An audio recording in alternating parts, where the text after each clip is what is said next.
Air Force One was an extreme time crunch for Jerry. He was brought in to replace a score when there were just a couple of weeks available to do the whole thing. Not only would that be difficult, for this kind of score it would be impossible.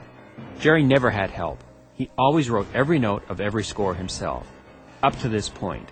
As luck would have it, Jerry and I just recently returned from a recording trip in Scotland, a trip that also included Joel McNeely, with Jerry and Joel recording their respective albums for me on alternate days.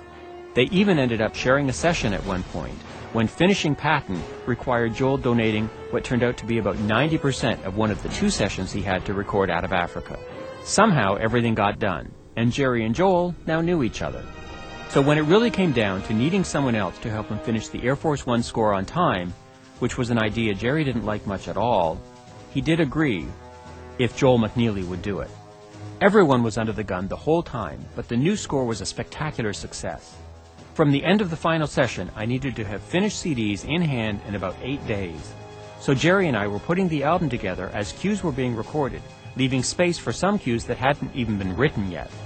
Jerry left for Hawaii the next day, and I had finished CDs waiting for him when he got home.